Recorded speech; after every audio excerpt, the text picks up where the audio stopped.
Hello, everybody, and welcome to the Social Marketing Academy. I am your host, Christopher Tompkins. So great to chat with you today. I have a pretty cool topic that a lot of people have been asking about. So I figured, you know what, why don't we just discuss this on an episode of the Social Marketing Academy to help you guys get ready and grooved in to experiencing the power of IP retargeting. Oh, sounds like a tough subject, but it's really not. So I'm going to try to make this as easy as possible for everybody out there and share with you some of my insider tips on how you can create an IP retargeting campaign.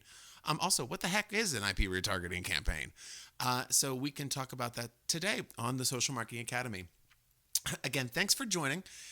We go live quite a few times during the week, maybe 2 or 3 times a week, just with some of the conversations that I've had with my peers. Obviously, if you've listened before, you know I am the CEO and head strategist of the Go Agency, which is an online sales and marketing agency that's been around for 11 years now.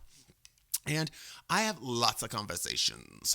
People on LinkedIn, I have people, prospects, people calling the website, people on chat, and as well as our own clients and employees. So there's new things that we see happen every single day. So I want to use the Social Marketing Academy as an opportunity to just show you some of the things that I'm experiencing on a day-to-day basis.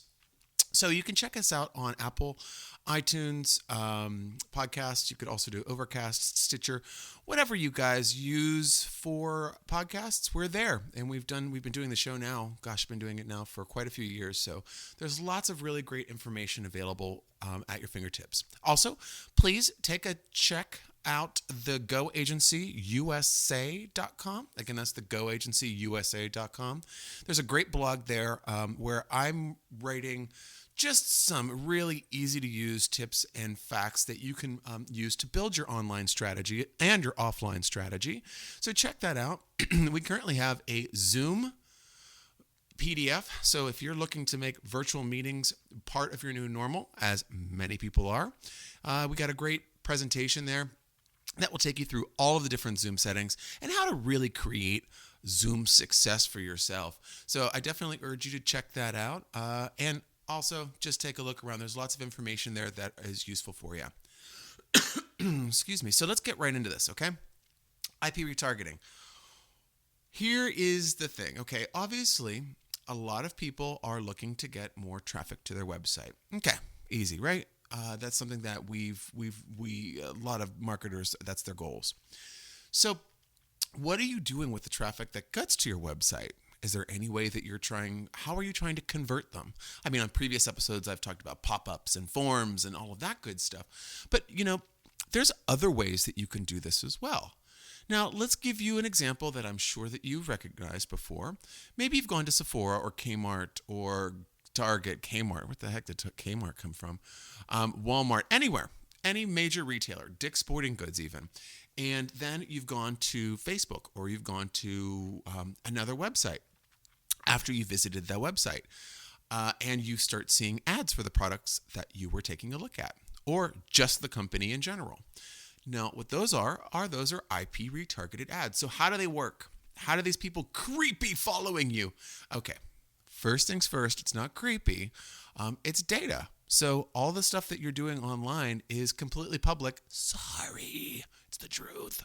So marketers, such like me, can track your movements and sell you things after you've come to our website. So what happens is this. It's pretty easy. You go to a website. The website has a code that's a tracking code that tracks your IP address, which is it's your location of where you're visiting on the internet. So what you do is it grabs your information and it puts you into an audience. That audience can then have ads served up to it. It could be very, very particular, specific, based off of a product or a specific page that you visited. Or it could just be everything if you've come to the website at all. Then let the ads commence, folks. And that's pretty much the layman's version of it. But what I want to help you understand is there are things that you need to do before you get into that. So one of the things you need to learn, I say this all the time, but I cannot say it enough because still people are not listening to the power of Google Analytics. Having it installed into your website is something that is absolutely imperative for your success.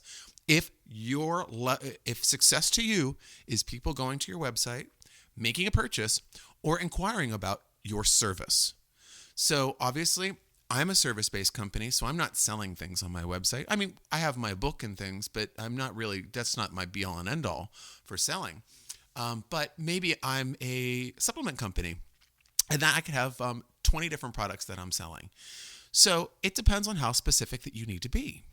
So I could be specific being a service-based company and say anyone that comes to my graphic design page will get graphic design services retargeted to them.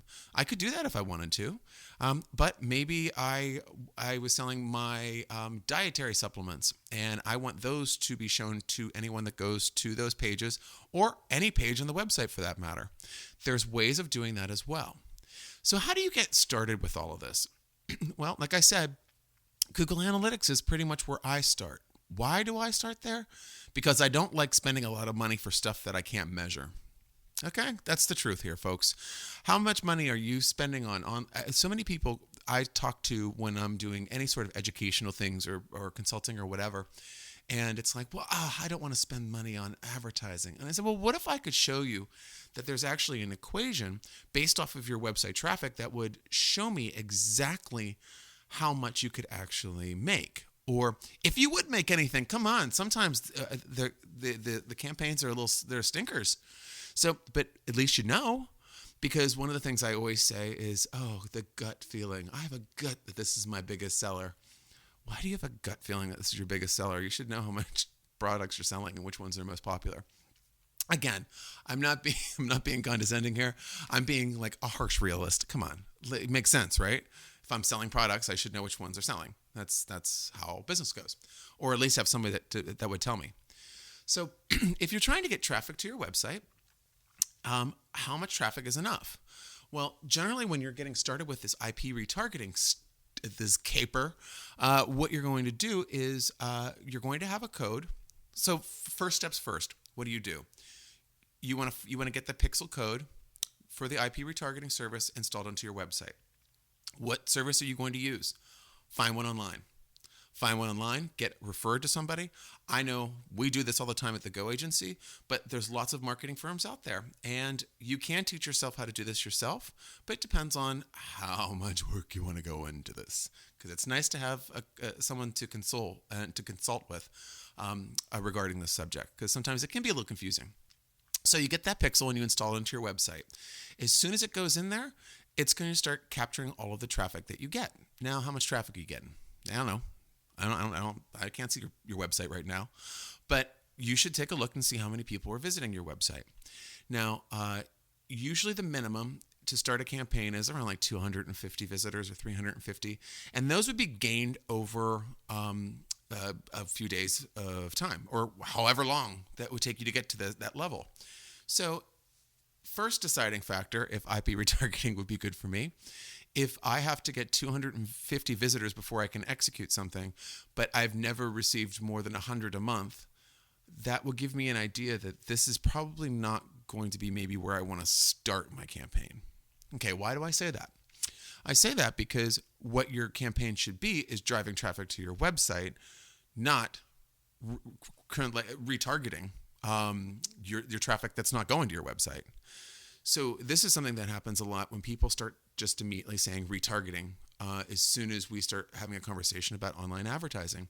I do feel like retargeting is amazingly important, but you need to have the first side of the traffic source moving. So if you are not, because what I would suggest is, maybe if you wanted to do online advertising to start generating some traffic, you could do like bang old school PPC Google ads, pay-per-click ads. You can do geo-targeting, where you go specific areas and target audiences and demographics like that. And you can also do geofencing, if that's something that's interesting, social media ads. These are all things that would drive traffic to your website. So if you're thinking about doing IP retargeting and you're really hot and heavy on it, if you're not getting enough traffic to your website, that's not where I would start. That's phase 2. But you can get to phase 2, right? It's not going to be, it's not the forgotten phase. You just have to start getting traffic there. Then guess what? You're trying to get traffic to your website. So then you can put a goal to that. You can measure it. And then voila, you can see exactly how much you're spending for this and what sort of result you're getting. So it is starting, you have to know, you have to know what you don't know. And finding it out is going to be very helpful. And Google Analytics, like I said, is going to help you do that. So now we have traffic to the website. We have an audience. Well, what are we going to share with them? Well, what's great about IP retargeting is that you're able to do multiple, these ads are going to show up other places that they go online. It could be a well-known website or a well-known slew of websites. It could also be an ad that is within an app. So I don't know if you've ever played Candy Crush. I'm sure someone has. You can sometimes watch little videos for extra lives. I guess that's what they're called. I can't remember. But anyway, those are ads that are done through IP retargeting. So you could do actually a whole, I mean, as soon as you start looking at lots of ads like I do, because I'm constantly trying to see how everyone is utilizing this, you start seeing all of these ads coming at you left, right, and center. So, and it's really interesting how they're utilized. So you could be very, very intelligent about how you target these. So you can do a slew of different ways. I'm not going to get into how to target your ads. You should know what your target audience is, okay? And if you don't, you should really sketch out kind of just a bulleted list of what type of person that you were looking for. And guess who should not be on that list? Anyone who has money. That's a terrible marketing strategy. So you don't want to do that. You want to actually have some demographic material to go off of, because you want to maximize your investment, folks. That's the goal here. It's not just, I want to do online advertising. Okay, I got $100. Let's just throw it in here. No, it's not. That's not how it goes. So you have these ads. So you can, when you're creating your advertising campaign for IP retargeting, what you can do is create lots of different versions of a similar ad. So you can do GIFs, you can do banners, you can do boxes, you can do slideshows, there's little videos, there's lots of opportunities for you. So you can get pretty creative. And also, if you have all of them into your account, they're served up randomly depending on what format the website is going to allow, which is pretty great. It's really, just think about this. If you're selling a fitness supplement and you have a visitor that goes to your website and they don't decide to buy it from you, but then they go to obviously they're going to fitness places online. So what if they went to ESPN.com and saw your ad? What if they saw your ad on Dick's Sporting Goods? What if they saw it on GNC? What if they saw it on their local news channel, the Wall Street Journal, the sports page? These are really, really powerful.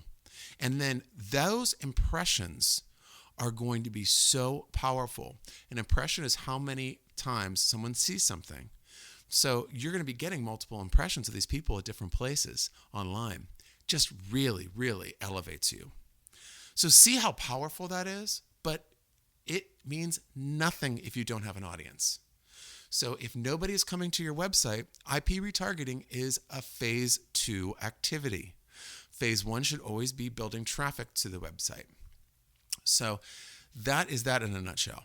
So how would I suggest you look at this? Well, step by step, find someone that's going to help you, or find a service online that you like, and then get the code installed on your website immediately. Then monitor the traffic that you have on your website and see if you're going to be getting a manageable audience. Now, budget's going to be one of the things that we're going to be talking about at this stage.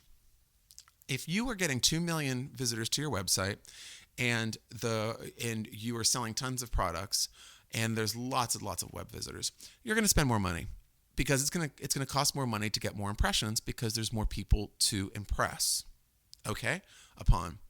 So if you are if you're looking at 200 people or 300 people, let's say 1,000 people in a month, if that's your audience, you can probably get away with a lower budget. But the more visitors that you have, the more expensive is it going to be, especially based on impressions and cost of the impressions. So there's different bidding strategies, I think, also with IP retargeting that you can definitely look into, and they could be based off clicks, impressions, whatever you like. Impressions tends to be the standard within this realm, but definitely something that I would suggest that you learn a little bit more about, or find somebody and get them to consult you on how to set it up properly. What you need, and I say this all the time, so sorry, but you need to find a way of tracking all of this stuff and understanding what the ROI is. If you do not understand what the ROI is, you're wasting your money, or you're leaving money on the table. I've told you before, I've had clients that have said that this advertisement's a stinker. I'm not making a buck, and they made $10,000 off of a $150 investment. That's ridiculous. So you don't want to be like that. You want to keep on being able to find out what's successful so you can pour money in the right buckets. And that's what marketing really is. It's seeing what works best rather than, you know what, this is how it's been working for 20 years. I just have a gut that this is how it's going to work. Guts don't really cut it when you're dealing with online advertising, because there's so many checks and balances that you can utilize to show and really literally show effectiveness. All right, folks, that's your IP retargeting crash course. I hope you liked it. Please check us out, subscribe, Apple, iTunes, Overcast, Stitcher, anywhere else. Also, please visit online, thegoagencyusa.com. I have a great blog there that we all contribute to that has lots of really cool information that I think will help out. As you can tell, I'm just very straightforward with everything that I supply. So if you have any feedback, I'm always willing to hear it. And also, if you have any questions that you'd like us to talk about in a future episode of the Social Marketing Academy, give me a shout. Until next time, folks, this is Christopher Tompkins for the Social Marketing Academy. I'll talk to you again real soon.